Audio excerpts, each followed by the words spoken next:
이 영상의 주제는 독립인도 국가 건설에 나서다입니다.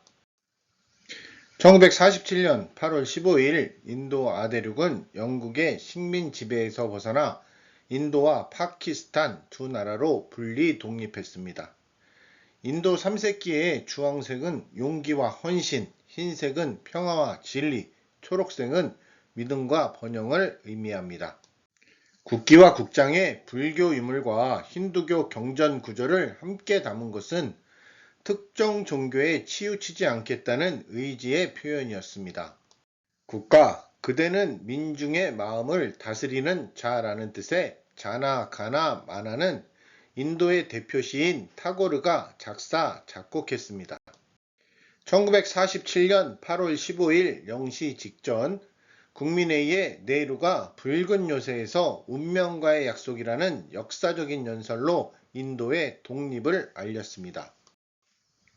이어 네루는 간디를 칭송함과 동시에 또 다른 독립국가 파키스탄의 탄생을 축하하고 독립을 외치다 희생된 영령들을 위한 묵념을 한 후에 인도와 인도 국민을 위해 목숨을 바치겠다고 다짐했습니다.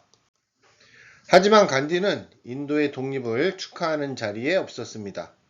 인도와 파키스탄 두 나라로 분리 독립하는 것이 달갑지 않았던 것입니다. 1947년 10월 카슈미르를 놓고 인도와 파키스탄이 전쟁을 하자 간디는 싸움 중단을 요구하고 국민회의가 굶주리는 백성이 아니라 권력과 부에만 관심이 있다며 국민회의의 해체를 주장했습니다. 1948년 1월 30일 간디는 한 청년이 쏜 세 발 총소리와 함께 뉴델리의 거리에 쓰러졌습니다. 국민회의의 파텔 등이 곁에 있었으나 병원이 아니라 집으로 옮기는 것에 만족했습니다. 몇 분 후 간디는 숨을 거두었습니다.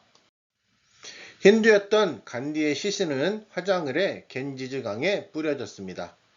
델리의 간디 추모 공원에는 왕의 사원이라는 뜻의 라지 가트라는 무덤과 함께 박물관이 들어서 있습니다. 1951년 1월 26일 독립 인도의 법무장관으로 내정된 암베드카르의 주도로 만들어진 재헌헌법이 반포되었습니다. 재헌헌법에는 인도가 영국으로부터 독립된 완전한 주권국이자 민주공화국임을 담고 연방제의 국가 형태, 의원 내각제의 정부 형태, 관료제의 행정체계, 비동맹의 외교 노선 등을 구체화했습니다. 1952년 첫 선거, 국민의 선택은 독립운동의 중심이었던 국민회의였습니다. 초대 대통령은 프라사드, 총리는 네루가 맡았습니다.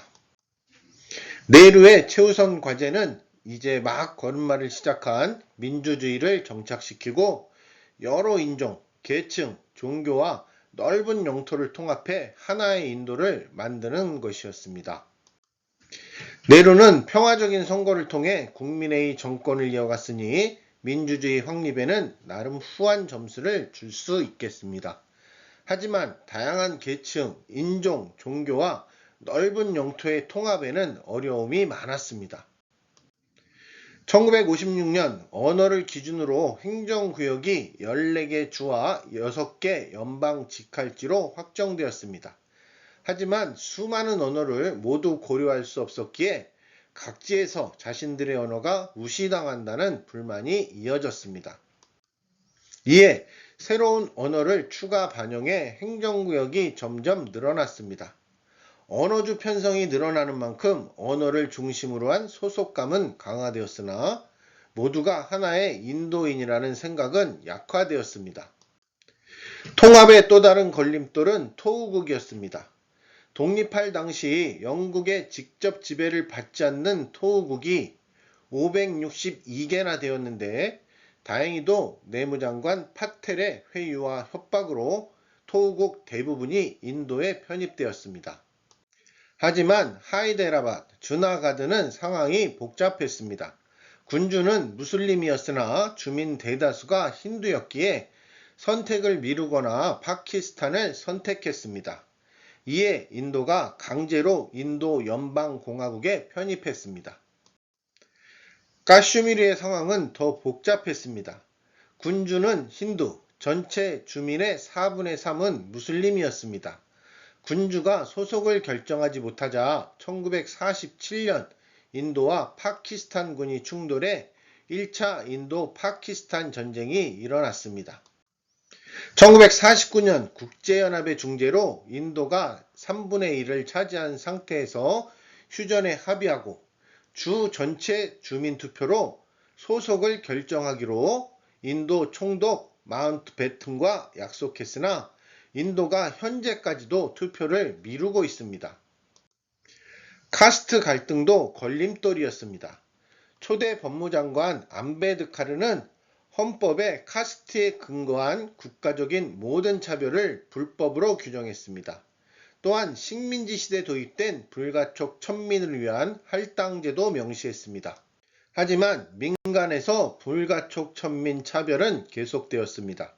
1951년 여성에게 불리한 결혼 상속에 관한 민법을 고치려는 시도가 좌절되자 암베드카르는 똥더미 위에 궁궐을 지으려 한다면서 법무장관직을 그만두었습니다. 1956년 암베드카르는 불가촉 천민 차별이나 신분제도의 근본 원인이 힌두교에 있다고 생각해 나그푸르에서 수십만 명의 평민, 불가촉 천민과 함께 불교로 개종했습니다. 2달 뒤 암베드카르는 잠을 자다가 편안하게 세상을 떠났습니다. 그의 장례식에는 수많은 추모객의 발길이 이어졌습니다. 암베드카르는 죽었으나 인도인들은 그의 노력과 가르침을 잊지 않았습니다. 불가촉 천민, 여성 등 사회적 약자를 위한 법이 만들어져 이들에게 더 많은 기회가 제공된 것입니다. 독립 직후 3억 인도인 중 상당수가 굶주림에서 자유롭지 못했습니다. 식민지 시기 타타그룹 등 인도의 민족 자본이 만들어졌으나 전체 산업에서 차지하는 비중은 크지 않았습니다. 이에 네루는 인도인을 굶주림에서 벗어나게 하고 영국 의존적인 경제 구조를 바로잡아 자립 기초를 만들고자 소련의 경제 정책을 모범으로 1951년부터 정부 중심의 경제 개발 계획을 5년 단위로 추진했습니다. 농업개혁의 핵심은 토지제도였습니다. 지주 땅의 상한선을 정하고 나머지 땅은 지방정부에서 보상해주는 방식이었는데 지주들이 토지 소유 상한선을 높이 책정하도록 지방정부와 의회를 압박해 큰 성과가 없었습니다. 이에 네루는 지역사회개발을 추진했습니다. 농토가 늘고 연평균 곡물 생산량이 15% 증가했으나 굶주리는 농민은 크게 줄어들지 않았습니다. 관리의 부정부패와 인구 증가가 이어졌기 때문입니다. 성과가 적었던 농업과 달리 공업 분야에서는 자립의 기반이 어느 정도 만들어졌습니다. 하지만 소비재보다 중공업이 우선시되었고 정부의 투자도 민간이 아닌 공기업에 집중되었습니다. 하지만 정부 중심의 경제정책은 연평균 경제성장률 3% 정도로 인도와 선진 자본주의 국가와의 격차가 한층 더 벌어졌습니다. 식량 부족, 국제수지 악화로 인한 외환 부족 등은 경제에 걸림돌이 되었습니다. 더욱이 네루는 영국의 식민지배에서 벗어난 후에도 인도가 영연방의 일원으로 남는 것을 선택했습니다. 네루는 외교에 있어서는 비동맹주의라는 독자적인 길을 걸었습니다. 자본주의 대표 미국과 사회주의 대표 소련의 냉전에 휘말리지 않으면서 식민지배의 상처 치료에 집중하기 위해서였습니다. 1954년에는 중국과 평화공존 5원칙에 합의했으나 1959년 중국이 티베트를 무력 병합할 때 인도가 피난을 온 달라이 라마를 받아들이자 두 나라의 관계는 빠르게 악화되었습니다. 1962년 중국이 인도의 동북부를 침략했습니다.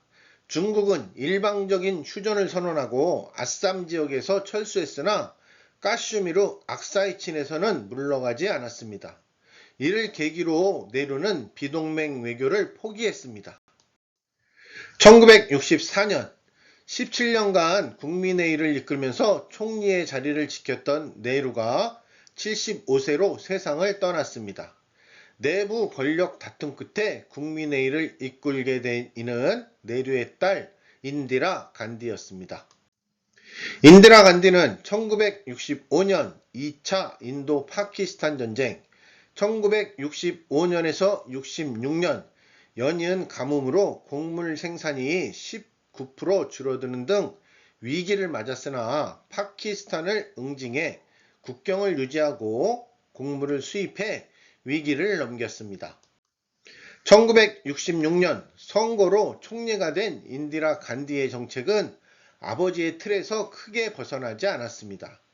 1967년 헌법에 담긴 내각 책임제 공화국, 세속주의, 연방정부 중심의 사회주의 경제정책이 이를 잘 보여줍니다.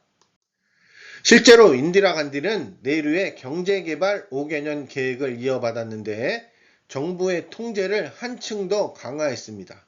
은행, 보험, 주요 회사의 국유화, 기업의 독점 규제, 외환과 외국인 투자 규제 등을 단행한 것입니다. 7차에 걸쳐 진행된 경제개발 5개년 계획으로 국내 산업 기반 시설 확대, 국내 총생산 증가, 자본 축적 등의 성과가 있었으나 정부의 지나친 규제와 국내 시장 중심의 발전 전략은 경제를 붕괴 직전까지 몰고 갔습니다. 농업에 있어서는 나름 성과가 있었습니다. 녹색혁명, 즉 식량 생산을 늘리기 위한 신품종 개발 등으로 쌀, 밀, 기장, 옥수수 등을 한 해에 2번 수확해 1966년 대비 1978년 식량 생산을 2배 늘린 것입니다. 1971년에는 동파키스탄의 독립을 지원하는 3차 인도 파키스탄 전쟁에서 승리했습니다. 동파키스탄이 방글라데시로 독립했는데 이는 1971년 선거에서 국민회의가 또다시 승리하는 결정적 계기였습니다. 1974년에는 축적된 과학기술력을 바탕으로 첫 핵실험을 했습니다. 이로써 인도는 파키스탄과의 군사경쟁에서 확실한 우위를 점했습니다. 하지만 인디라 간디는 정치면에서는 아버지를 따라가지 못했습니다. 1975년 부정선거로 쫓겨날 위기에 처하자 비상계엄을 선포해 국민의 기본권을 억압하고 반대파를 감옥에 가두는 등 독재를 자행했습니다. 1977년에는 독재 심판, 의회 민주주의 사수를 기치로 내건 국민당 중심의 야당 연합 세력에게 권력을 빼앗겼습니다. 인도 역사상 처음으로 국민회의가 아닌 정부가 수립된 것입니다. 1980년 다시 총리가 된 인디라 간디는 지역 정당을 노골적으로 억압했습니다.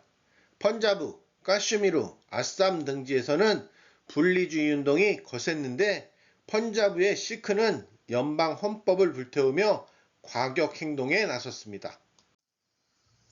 인디라 간디는 시크의 근거지인 황금사원을 국론을 분열시키는 음모의 성이라 규정하고 군사들을 동원해 탱크와 박격포로 폭격했습니다.